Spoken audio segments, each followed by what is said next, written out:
The year is 2005, and two Canadian teens, Alexander and Damani, are taking their dad's Mercedes out for a good old spin while listening to Disturbed at an unenjoyable level. Ooh, hey, this is sick. Now, like most gamers their age, they're cruising around in search of pink slips, and it's not going so well for them. So they figure it's probably just because they don't have enough anime stickers on their car. But decals are expensive, and reckless endangerment is cheap. Feeling the adrenaline rush through them, they reach speeds of over 140 kilometers an hour in an area only designated for 60. I'm gonna be honest with you, I'm not gay, so I don't know how to read European units. I'm sure that's fast though. But despite Canada's national sport being drunk driving, the teens were surprisingly sober as they lost all control of their vehicle, T-boning an oncoming taxi cab, killing its driver instantly.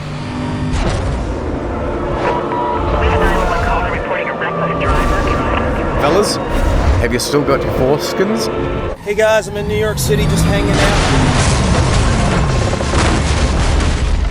Realizing that they have just committed murder, they at least have the decency to do the honorable thing and immediately run away from the scene of the crime, reportedly pulling an Assassin's Creed, trying to blend in with the growing crowd around the accident. It must have been the wind. But they fumbled the stealth section and were immediately arrested. And you're probably wondering why I'm telling you any of this. Because in the police reports, when they were later investigating the wreckage, they found in the Mercedes, on the front seat, an empty case for Need for Speed Most Wanted. That is way too convenient. They entered it into the court evidence, cited it as the primary motivation for the crime, to which the two suspects pled guilty. But they were rich, so nothing actually happened to them at all.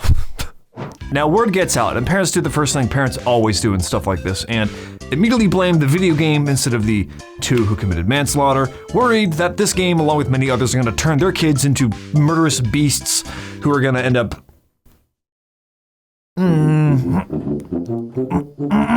But either way, this game contributed to the growing heat of overprotective parental units worldwide on just what effect these video games were having on their kids. But one question still remains. Out of all of the racing games it could have been, why this one? The answer is actually pretty simple. It's the same reason this game outsold every single title in the Halo franchise. You see, unlike its other lighthearted racing siblings, this game wasn't about being the most accurate or having the most tricked out car or being the best. This game was about being the fucking worst.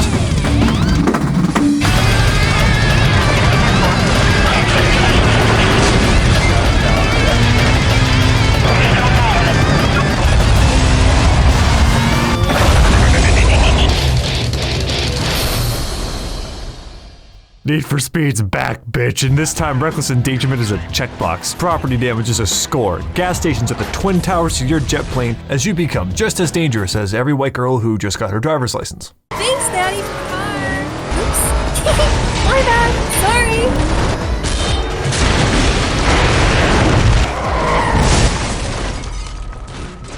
Sorry. But before even any of that, aside from all the funny, goofy cutaways that kind of made me like a month late on getting this thing out to you guys.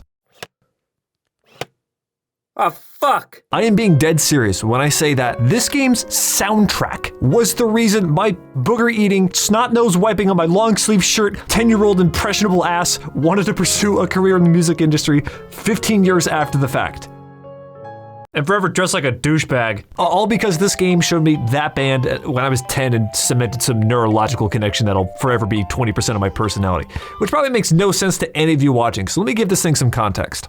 You see, the early 2000s was a hallmark year for edginess. Back then it was cool to be cool, and self-awareness was at a refreshing all-time low. And it's still the Wild West of game design. There's no rules yet. Paths are being formed, genres are being created, and companies are willing to throw anything at the wall to see what sticks. And I mean anything.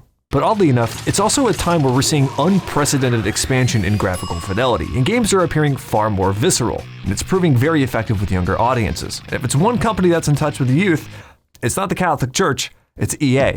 So they set out to create a game to capture that angsty atmosphere of the current pop culture. A very risky move unless you have developers that are in the know, which they do not nowadays. Honestly, you're the designated divider of the pizza, what can I say? 2 years before Most Wanted's release, the head of EA Black Box calls his team with a new idea for a video game, and I'm assuming the call sounded something like this. Hey, what's up? I didn't know the DS could take phone calls. Okay, you know how every fat white kid's been listening to Slipknot lately? Oh yeah, we've all been listening to it here. Well, most of us. Okay, we can't afford that, but what if we just took Bullet for My Valentine and turned it into a video game? What? What does that even mean? I don't know. I was kind of hoping you come up with something. I mean, come on, we made up Street Football just so we had the excuse to use Korn and Nas in the soundtrack for something. On the same song. Also, hey, since when did we start hiring women? Oh yeah, I thought the same thing too. I think it's just green screen footage. I shot like 10 spitballs at her and like nothing happened.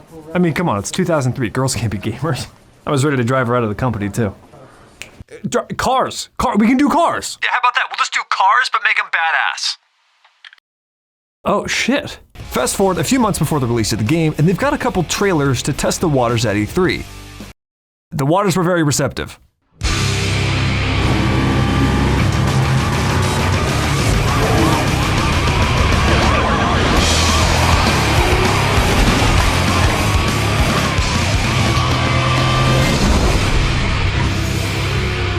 This was a brilliant marketing tactic by EA for several reasons. They focused on making the game feel like a playable Linkin Park AMV instead of it just being another racing game. This wasn't targeted to racing fans, but to everyone. Everyone! And two, it was all recorded within the game's debug camera, the same thing I used to make the intro of the video, meaning everything you're seeing on screen is exactly what you'll be doing one-to-one in the game. This is how you sell your games. And I mean literally one for one. They even took the notorious color grading piss filter and slapped it on the final version. You're in. In its defense though, this was a very common design aesthetic in most earlier 2000s music videos, so it sort of fits the theme. And it sure didn't hurt sales. Based off its presentation, it still ended up selling 16 million units. I figured the franchise we'll never see again. And just for reference, that's on par with Elden Ring. Keep in mind, this is a racing game from 2005, and it slaps just as hard as Doom.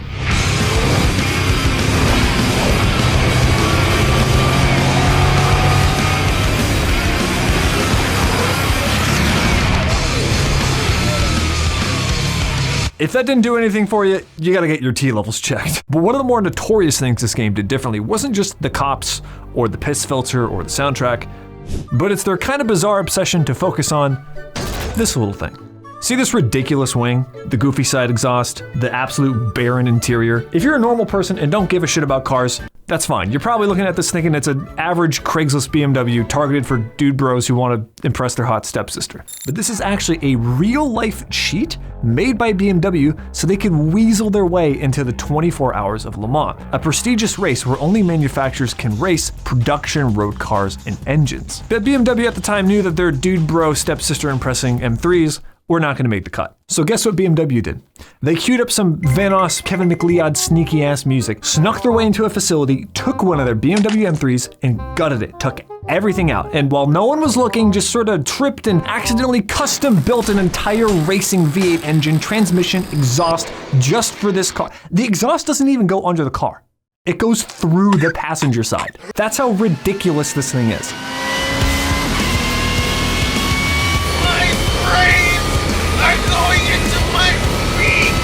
This M3 made rocket ships jealous. And if you have any common sense, you're probably thinking that that's illegal.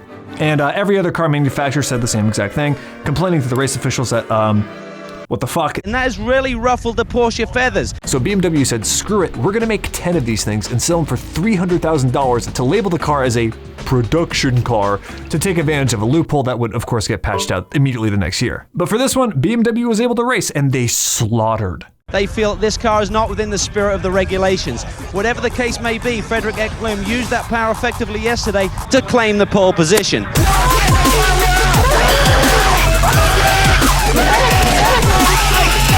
And those 10 cars they had to make, well, they ended up only making 6 of them, and 3 of them were ever sold.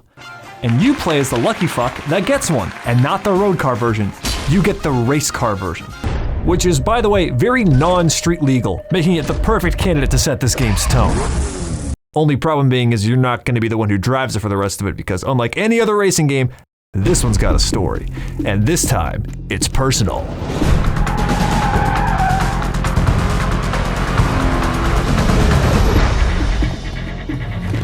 How's your car running? That's a really weird thing to ask right before a race. He's dangerous. Be careful, he'll swap paint if he has to. Hey! Stay focused. He's rolling on a lot of power, so wait for him to shift first. Got it, wait for him to shift first. What the fuck does that mean? Yep, this game's got real live-action cutscenes. Here is the number 15 guy on the blacklist. And Death Stranding wished it had acting this good. And the Oscar award goes to Cool Sunglasses Guy. Now don't let these high-quality cutscenes fool you. The story here is actually pretty good. So let me just wrap this whole thing up for you. The story begins as a lone driving prodigy, making waves in a new city as you top frag all the races with the locals. It's here where we're introduced to our new friends, enemies, new girlfriend, who's definitely not a cop, and then we finally meet the head of the police department known as Cross. This is a nice car. I'd like to take a little peek under the hood. Bitch, what the fuck? Since we're new to the city, he tells us he's trying to end street racing from the inside out, but we're driving a very illegal car. So he tries to arrest us on the spot before returning to some more important business. Now get out of the car. Attention Patrol Division. We've had multiple reports of Mexicans. Apparently there's just a lot of Mexicans. If we can have all available units, please respond. After earning enough rep, you finally get to challenge the lowest member on the blacklist who acts as this form of gatekeeper named Razor. But here's the catch. Whenever you race a blacklist member, the winner takes the loser's car. Now obviously you've got nothing to worry about because, I mean, come on. So of course you take him up on the challenge. I know your ride doesn't have a chance. Oh shit, she's right. Mia, our wonderful girlfriend who recognizes our impeccable driving skill, and is definitely not a cop, pushes us to do the race. But just like BMW when they were making this car, if you ain't cheating, you ain't trying. Razor cuts your oil lines before the race, which could have been pretty dangerous. That could have caused an accident. Who can I sue? Try police departments. You lose the race, lose the car, and wind up in jail. But fortunately, you had Saul Goodman representing you in court, and he pleaded that since you didn't have a car, how could you have street raced? I'm not joking, that's actually canon. Now, despite not having a car, Mia still sticks by her side, because she's definitely not a cop, and informs us that Razor used our car to become the most wanted driver in all of Rockport. And to get it back, we're gonna have to work our way up the blacklist to take these guys out one by one. So naturally, after losing your $300,000 car, you buy the second best thing to get your revenge. A Chevy Cobalt.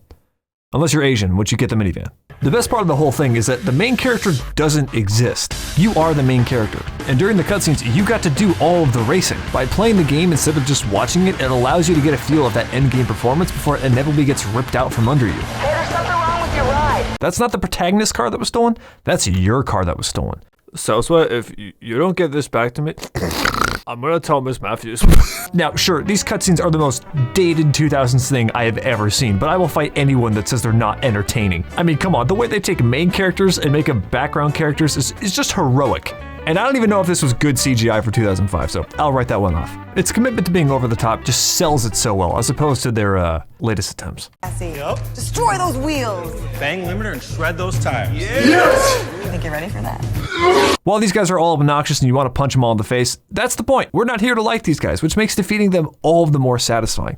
And the game knows when to dial it back a bit. For each blacklist member, they could have easily had all of them do voice lines and dialogue, and they purposely chose not to. Instead, you only get a short bio and a showdown clip of their driving style, which makes you wonder who these people really are behind their tinted windshields. The ambiguity of these guys is a welcome change of pace from Cool Sunglasses Guy number 2. But aside for the intro and ending, all the cutscenes go away. All dialogue from here on out comes solely in the form of text messages and phone calls via your trusty singular device? Which is probably the real reason for that level 5 heat. Stop texting and driving. You can cause a car accident.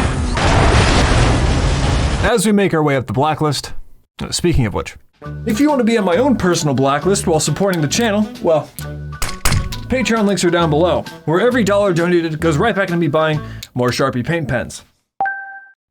As we climb up the corporate ladder, there's brewing gossip surrounding us as the player. Razor himself starts to wonder if we're undercover police based on how quickly we've been tearing apart the most wanted blacklist. And honestly, the only reason this story works is that it just kind of makes sense. Listen, I don't like cops as much as the next guy, but at least the game isn't trying to pull mental gymnastics to somehow make these underground street racer minorities the good guy against the police bad or some bullshit. Here, what Most Wanted just lets you be the bad guy.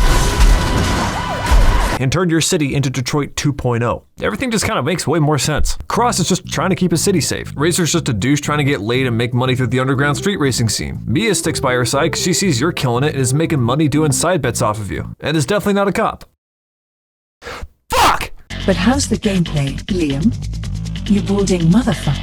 It's remarkable how many racing games take one of the most exhilarating experiences known to man and make it boring. And Need for Speed fixed that in a time period where these games were the ones on the shelves. Now, in this video essay, I'm going to be talking about how the way this car leaps off of rooftops is reminiscent of that. The fact that you can't go too fast is actually a metaphor for the life. So don't hit the wall. Just gotta get back on the road.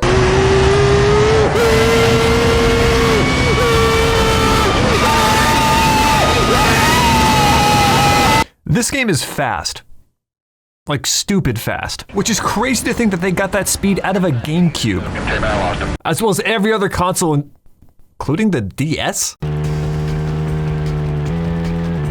Okay, maybe not all versions, but it's still better than the Game Boy. Why does this have better music?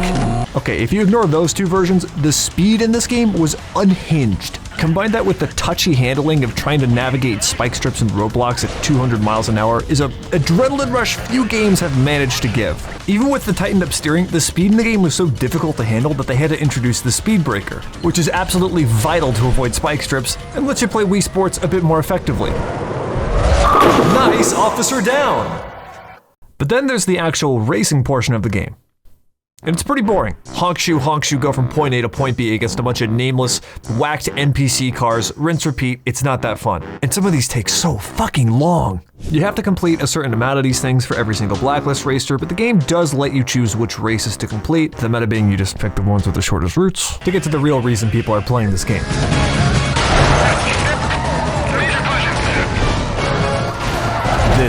This is where things get fun. In older Need for Speeds, they used to use their map as just a way to get you from one race to the other. But with these pursuits, the whole thing opens up to be one giant kid's playmat for you to destroy. The real core gameplay here is achieving these pursuit milestones, which allow you to challenge harder and harder blacklist members, ranging from taking out a certain amount of police officers, racking up property damage, surviving a certain duration of police pursuit, etc. Now starting out with the police, it's baby mode in heats 1 and 2, getting you used to the idea of how these things work. My mom says if you don't seriously pull over, you're gonna be a big trouble. But get to heat level 3 and every cop in the vicinity thinks you're a Mexican with a broken taillight. It gets brutal. Slip up once and they will box you in, instantly shutting down this thing without mercy. The AI will even start to predict the routes you like to take and will set up roadblocks, spike strips, and even throw jump scares at you. The longer the pursuit, the greater the bounty, but with each second passing by, your heat level rises, putting you at risk of a stage 4 chase in a car that could barely handle 3. The risk of backup arriving constantly puts you under this tension as you're given windows to cash out early or gamble all your progress at the potential for getting enough bounty to last 4 or 5 blacklist requirements. But the final form of these pursuits are when you hit level 5 and Cross gets personally involved, where it becomes you versus every single tax dollar available to the city of Rockport. Hey, I've seen government projects that are less successful than this.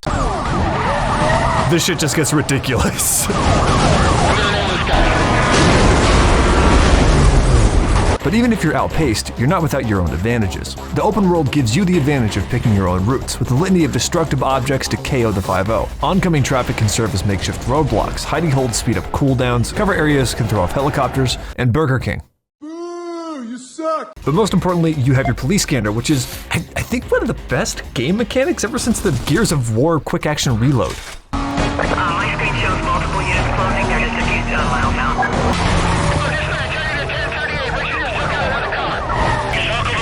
He's back into the golf area. Nice on! The police voice acting has no right to be this good. There are over 13,000 individual voice lines for this feature of the game alone, custom tailored to each specific road, On Chase Road, on Camden Tunnel Road, balls deep in your mom. to each car with each paint job. Vehicle is a green Mitsubishi. Vehicle is a silver Porsche. Ah, it's white, stupid! And it wasn't done for aesthetics. They did this so you could predict exactly what's going to happen in the pursuit just by listening to the radio. You essentially have audible wall hacks. They'll radio every single tactic they're going to put in front of you. Echo 212, suspect just blew through Rainbow Road. Gonna try to slow him down with a 1032 blue shell. However, while it's nice to know what side the spike strips are going to be on and when roadblocks are coming, it becomes essential to listen in when you're trying to actually evade the entire pursuit itself. Last seen westbound near the financial district. Frontage can be set up around the area. Coordination will be unattached. See, the goal of these pursuits is to eventually break visual contact and outlast the cooldown phase. But up until that point, you're never in the clear. The second you enter cooldown mode, you need to flee your last seen location before the helicopters or units search for you. However, bump into any roadside obstacles like cars or railings and they will rat you out to the police on your last known 6. You have to listen carefully to your scanner as they'll announce exactly where they're looking and the AI will pop in where you least want them to. They'll even call out specific roads and locations, so you have to be familiar with the terrain of the map. All while this massively dynamic soundtrack intensifies the shit out of the whole thing. There's a whole separate soundtrack just for the police chases. Just like the radio, there's specific cues for just about everything going on here, from almost being caught to committing different infractions, or even depending on how fast you're going.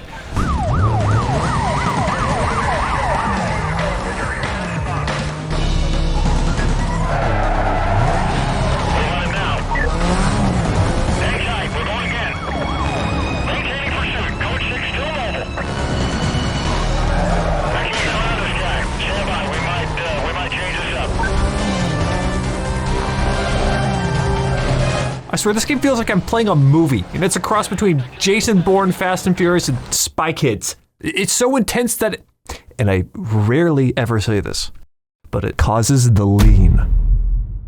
You know what the lean is. Few games ever cause the lean. This game causes the lean.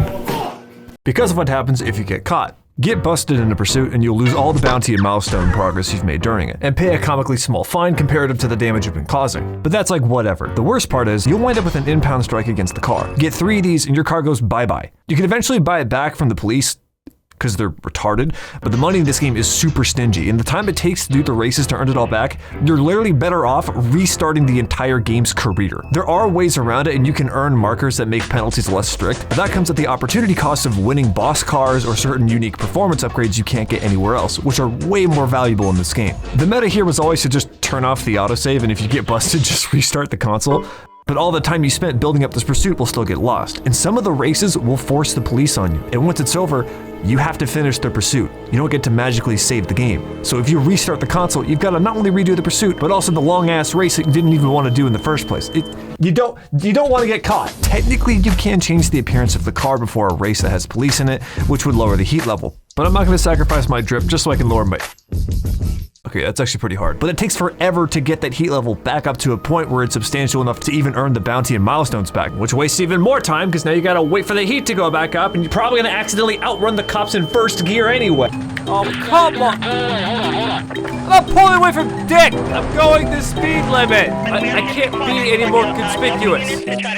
Oh, come on. And I forgot to mention, if you get caught and pay the fine, your heat resets anyway, so you have to get it all back. And odds are you're never gonna be able to get a second car that's gonna be as fast as your primary. Sure, you can win boss cards that have like advanced upgrades, but you're probably just gonna end up selling them so you can pay for your better car. While all these downsides may seem pretty severe, it's what gives these pursuits the tension that make them so adrenaline-filled. This game really does feel like the Dark Souls... No, you can't just keep comparing shit to Dark Souls. That's cheating. You also can't equate open worlds to Breath of the Wild either. The biggest downgrade of the series, though, is that unlike the game before it, which allowed you to customize the fucking speakers and engine neon in the car, now you're just stuck with anywhere between 2 to 5 body kits that make it look like it was stung by a bee. I don't care how tacky it looks, I want my neon back! I need my car to look like a gaming keyboard. Speaking of which, what happened to that whole revenge plot thing? After beating enough races and driving a car that definitely has higher stats than the one you started with, we finally get our chance at revenge, but this time we've double-checked our oil lines. In a surprisingly unceremonious ending, we beat the race and meet him at the finish line, except the police knew we were gonna be doing this and surround the entire scene. Turns out Mia was trying to avoid jail time by taking down the entire blacklist. Damn, if only I'd known ahead of time. I've got a beautiful little surprise that's gonna tear you guys apart from the inside out. That could have meant anything. Charlie 2-4, we got a racer here. She claims to be an undercover operator. Can you run her badge for us? fuck you. I never picked up on that as a kid. Looks like we're not getting that car back.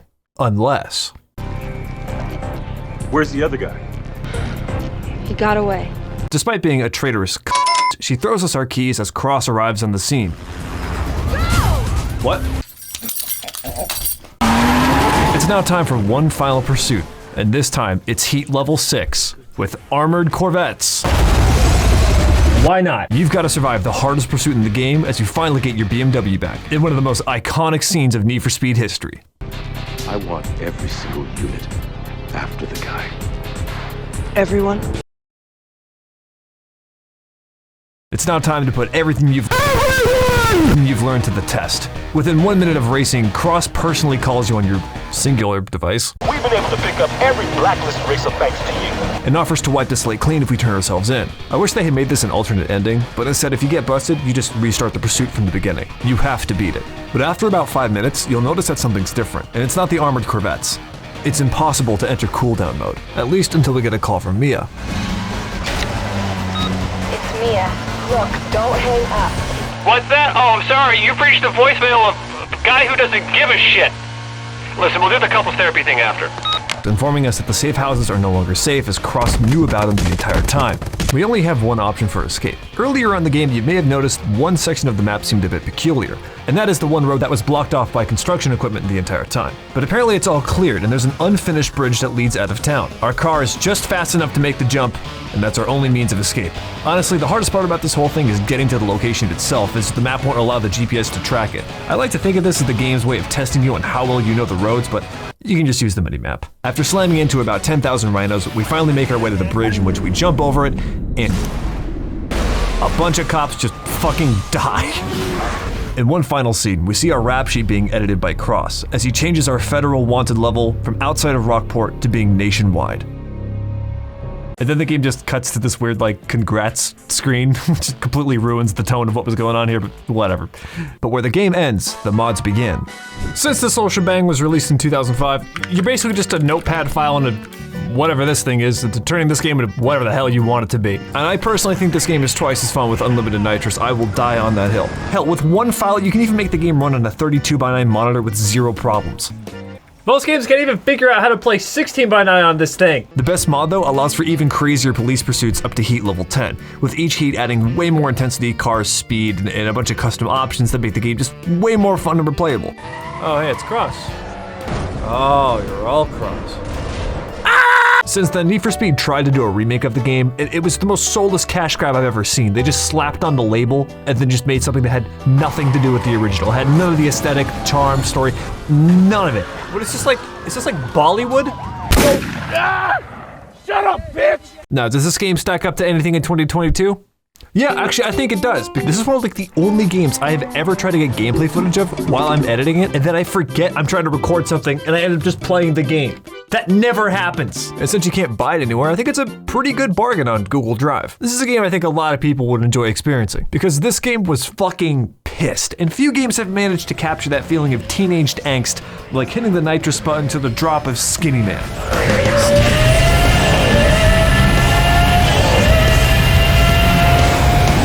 Jonathan, you're pissing yourself again. If it's one thing to learn from this whole thing, it's keep that street racing in the game and not in real life. So we would do a crazy thing like that. And consider picking up a Patreon or channel membership. It helps me not live off of Costco hot dogs and will allow me to justify spending this amount of time on like a Dishonored review. Well, I hope you had just as much fun watching that video as I did making it. I'm Guy Fieri and you've been watching Manley Reviews. See y'all next time. Don't forget to watch the other ones.